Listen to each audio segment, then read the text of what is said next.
Hey everybody, welcome back to GWN. I am Noctair, your host.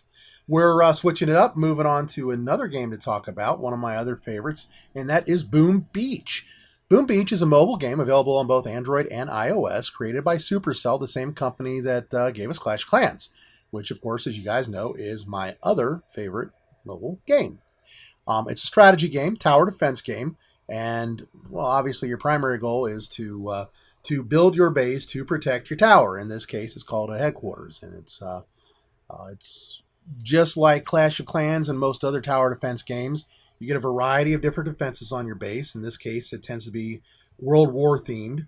So we've got machine guns and cannons and boom cannons. There's a flamethrower. You've got a rocket launcher. We have sniper towers, the shock launcher. All these are just different defenses that you can buy as you advance through the levels to further defend your base. You've got resources, the standard substandard resources that you see in a lot of these games. Namely, you've got wood, stone, iron, and of course gold. Most of the games have something along the lines of gold or coins as an in-game currency, so you can exchange real money and of course support Supercell and their programmers. They also give you diamonds, and the diamonds are priced really right about the same thing as what they would be over on Clash of Clans, and I think it's about what it is on most games. You can go anywhere from $1 to the sky's the limit. You get one builder, and if you want, you can subscribe to having extra builders every single month. They've also got the endless reserves thing, where it takes no time to rebuild your troops after you lose them. Otherwise, you have to wait for X number of minutes for each one of the troops to be cooked and put onto your landing craft. Talking about the offense, your landing craft carries your troops in, and your gunboat acts as kind of a coordinating entity for your attacks. The troops that you have available to you, there are riflemen, heavies, Zookas, warriors, tanks, medics, which of course are support units, grenadiers, scorchers, which take up a ton of room, and the cryoneer. And running an attack is not that hard. You simply build up your troops, and then you go over to the map and you launch an attack. You can attack a few different things. On the one hand, there are computer generated bases that they're not that hard. They give up a little bit of resource whenever you take them out.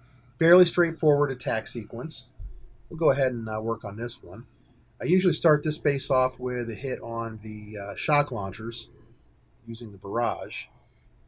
Because to be perfectly honest, the shock launchers are going to stop your troops, and you won't be able to do anything, which means that they're probably the worst of all the different defenses that you have to deal with. I'll send my hero in. Then we'll send in the tanks. Ran out of energy, so I'll have to wait until we take out a couple of buildings. Not looking like this is going to be a great attack. You can obscure your troops with a smoke screen so that they can't be seen by the enemy defenses. You can hit multiple targets at one time if they're all touching each other, like you saw me do just there. There are certain things you want to get out of the way first. Like I said, the shock launchers were one. Another one is the boom cannon. Boom cannons have the ability to take down your troops with a single shot. I mean, you can see what he did to one of my tanks there with just one shot. You've got critters, which you can throw in, and depending upon their level, you'll get anywhere from 5 to 10 or whatever of them. And boom, just like that, I won, and I get all those nice resources. If I'd had any casualties, I'd have to go back to the main base, and I'd have to start cooking those troops over again. You can also go up against individual players, other players besides yourself that are on your map. And they're a lot tougher for obvious reasons.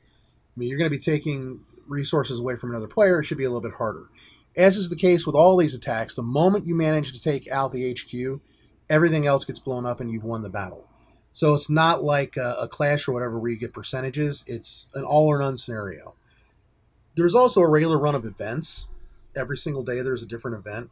Dr. T's Island, Colonel Gerhardt's factory, Lieutenant Hammerman on the hunt, and then Hammerman has this thing he calls the imitation stage. And this is kind of cool. I've already run a couple of these, but what it does is it goes out and it takes copies of some of the other players' bases, and you can see this one's by Hunter, and you just attack it, and you get a variety of rewards for it, resources that you're gonna win, and it starts off with really low level, easy ones that anybody can beat, and then it works its way right up the line to harder ones. Just like I did with the computer generated base, I'm going to go ahead and take out these boom cannons right away.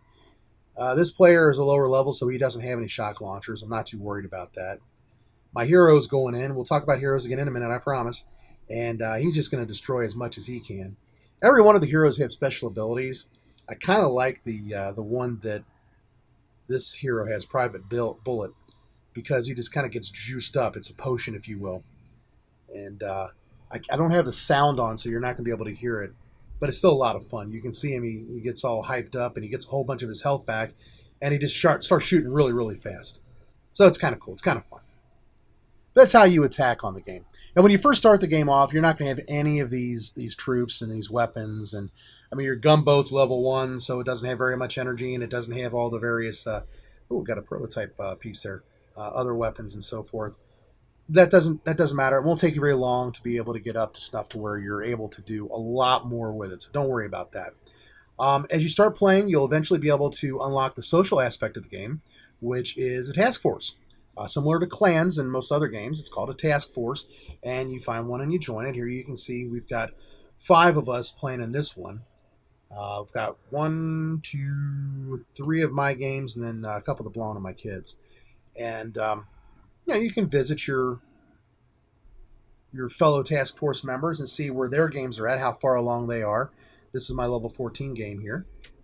And you can look at base layouts and so forth. You can also take a look at the leaderboards and visit those players. And these are, of course, the best players in the world. No big surprise there. You can see what level they are and how they've got their bases laid out. And this is nice for building your base layouts.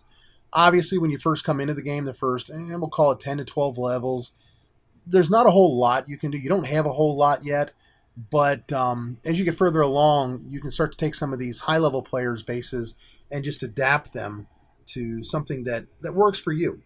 And you've got the global leaderboards, local to your particular country, and then just some of your friends. And it links into Facebook as well as Game Center, so you've got friends that can pull from both of those different systems. You can visit them individually, or you can visit their task force, and then visit other players that are there as well. So if I wanted to visit this particular player on this task force, here we go. I can see what he's got himself set up as well. Talking more about the base, early this year, they introduced a new thing called a hero. Everybody's familiar with heroes over on Clash, but we didn't have them on Boom Beach. And there are 3 heroes. 4 heroes, I'm sorry. Forgot we got a new one just a couple months ago. Sergeant Brick, Dr. Kevin, Captain Everspark, and Private Bullet. And each one of them has special abilities that they can bring to the table. Like, for example, the Cluster Grenade, the Iron Will, and Battle Orders, which will affect your troops in different ways. Dr. Kevin, he has his own version of critters, which do a healing. The Ice Shields, which literally heal, and then the Second Wind, which will revive some of your troops from the dead. Captain Everspark, she has critters in general, and if you want to use critters, this is the way to go because she throws a lot more than you get with your little critter launcher there. The explosive charges, which will literally be an explosive charge that she throws at something. And then the universal remote, which will take over one of your opponent's defenses and turn it on the defenses in general. And then, of course, Private Bullet, we were just looking at, he has the taunt, the energy drink, and the shock knuckles, which, they do pretty much what you would expect. The taunt makes everybody want to blow him up and shoot him, so all of your opponent's defenses focus on him. The energy drink, you saw that. It really juices him up, gives him back a bunch of his health. And then the shock knuckles, they just give him this super-powered punch that he can use to attack anything that he sees. You get a submarine that you can send down I'll show you how that works. There'll be dive spots on the map. Let's see if I can find one. Here we go. And you just pick one and you spend a little bit of gold and boom, now the submarine's diving down there. And we'll get those rewards when it gets done. There's also a surprise in there, which is always cool. You've got diamonds that you can get from chests on the map. Just got to find them and tap on them. What else? What else? What else? Let me see here. We talked about getting level 6. We talked about multiplayer. Oh, yeah, the statues that you can create from the gems that you get. These are pretty cool. They power up your troops, things like your gunboat. They improve your base defense. They boost production. You can only hold 10 at a time as a max player. And it goes up with each upgrade level that you get to. You can see I've got a bunch of them on here and some of the things that they do. Increasing my troop health. And let's see here. I'm boosting my iron production right now. Simply because it's, you know, you don't get enough. You get some, but not as much as you'd like. Your resources come from what you generate on your base, as well as what you can steal from the map, whether it's from another player, like I said before, or from a computer-generated island as well. There's also resource bases, and they produce X number of resources every hour for you as well. And each one of them is for a different kind of resource, whether it's gold or stone or wood or iron. And you fight back and forth with other players to get these as well. So you'll end up doing raids to try to take those back periodically, just like anything else that you've got on the map. I think I've got most of them. Like here's an example. Lord Adam took this one back from me not too long ago. And I can take this back from him again by attacking him and just taking down all the stuff that's on it. So that's a quick overview.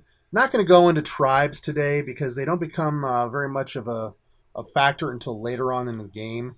But here you can see the various tribes, and they allow you to boost certain things as you get to completing their entire area. You have to complete a whole region of the map for that tribe in order to be able to use it, though. So that's all I'm going to talk about today.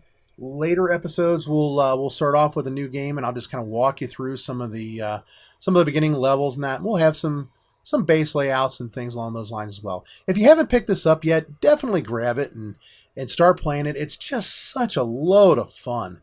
It really, really is. And it's very casual, doesn't really require a whole lot of time. I mean, you can get by with literally 10 or 15 minutes a day tops and still progress very nicely. I've been playing this game for about 2 years now, I think it is when I first started picking this one up, maybe a year or so after I was into Clash already. And I have a ball with it. You can see I've got 3 games already that I play. And I just move back and forth between them periodically. Different levels. Lots of good times. Again, thanks for sticking around to the end of the video. Hope you enjoyed it. Hope you find this game interesting. And I will catch y'all on the flip side. Take care. Bye-bye.